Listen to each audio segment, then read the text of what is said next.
As the world confronts the harsh reality of a water crisis, the effects of global warming are impossible to ignore. The Earth's condition continues to deteriorate at an alarming rate, and the consequences of our actions are becoming increasingly clear. Imagine a world where every drop of water is precious and scarce, where the taps run dry and where crops wither in the fields. Unfortunately, this is already a reality that many communities around the world are facing today, especially in the developing ones. Strange and intense heat waves ravage the planet, leaving many to question what the future holds. But the impact of climate change is not limited to just the weather. In Europe, a shocking phenomenon is taking place. Its rivers are drying up in ways that are difficult to explain. Mighty rivers that were once teeming with life, such as the Danube, Rhine, and the Dnieper, are now shallow enough to walk across on foot. While other continents may have different stories to tell about the global warming situation, the European continent has left us particularly worried about its waters.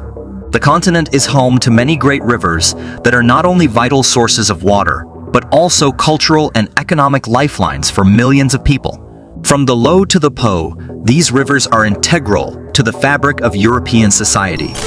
What's happening to the rivers of Europe? Join us as we uncover in this video. Over the years, Europe's great rivers have been an invaluable resource for electricity generation and industrial purposes. But in recent times, the continent is experiencing an unprecedented drought that has left these rivers dry and water reserves running dangerously low. One such river is Italy's Po, which is the country's longest river, stretching a staggering 652 kilometers from the upper reaches of the Cadian Alps, flowing through several major Italian cities. With Milan and Turin being major industrial centers, it's easy to see how valuable this river has been to the country. The Po River has been a source of pride and joy for the locals and an attraction for tourists. Its water used for industrial purposes and irrigation of large rice fields. However, the extreme heat waves and drought brought on by climate change are beginning to take a toll on this great river. The river would normally be teeming with tourists. Instead, its drying bed is littered with empty boats. Those living near Italy's longest river say the situation is unprecedented. It's a devastating blow for Italy, as the breadbasket of the country relies heavily on the Po River for irrigation. But the Po River is not alone in its suffering, as Spain's reservoirs are also falling to their lowest levels.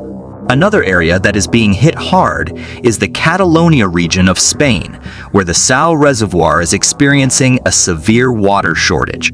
The reservoir was created in the 1960s by sinking the town of Saint Roma de Sao, but now, due to the record-breaking heat waves, shocking sights are emerging from its receding waters. The Sau Reservoir provides drinking water to more than 3 million people in Barcelona and irrigates farms in northern Catalonia, but has seen its reserves drop to just 37% after months of drought. Ancient relics and structures, long submerged, are re-emerging from the surface, drawing hordes of curious tourists. The drought has resulted in a drastic reduction in water sources, which could have devastating long-term effects on the local population and economy. Agriculture, industry, and daily life all depend on water, and with the reservoirs at such low levels, it's becoming increasingly difficult to meet the needs of the community.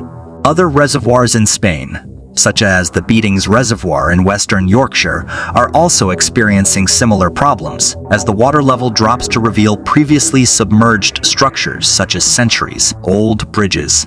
The United Kingdom, which is known for its rainy climate, is also feeling the impact of the heat wave. The River Thames, which is the second largest river in England and runs through London, is drying up rapidly for the first time since 1976. It is a vital source of water for the region, but the drought has caused it to drop to about 50% below its original state. The overall effect of this could be dire for the region, as the Yorkshire Water Director notes that rivers and reservoirs in the area are 20% lower than expected at this time of the year. In France, the Great River Loire is facing a dire situation, as the water levels have receded so much that people are able to walk across the river on foot. The Loire, which is the largest river in France, stretches for 1,600 kilometers and is rich in fish species and home to 164 bird species. But the prolonged drought is putting this great river at risk. Perhaps more importantly, The Loire River is used to cool nuclear power plants that account for nearly 3/4 of France's power. Similarly, the Rhine River, which serves as a major artery for countries like Switzerland, Austria, and Germany, is also drying up at an alarming rate. The Rhine is the longest river on our list, stretching for 1,230 kilometers and originating from the southeastern part of the Swiss Alps. It flows through the large Rhine Valley, forming the international boundary between several countries, and eventually emptying into the North Sea.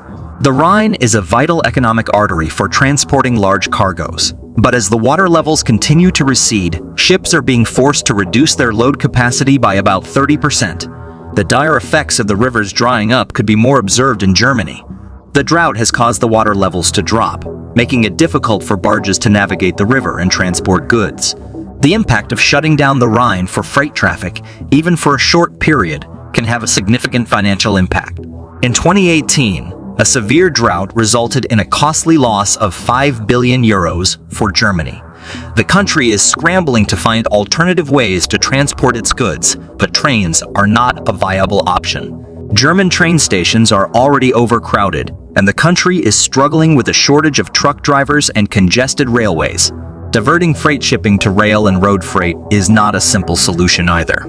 It takes up to 100 trucks to replace the load of one barge, which puts a strain on the environment and increases the cost of shipping due to high fuel costs.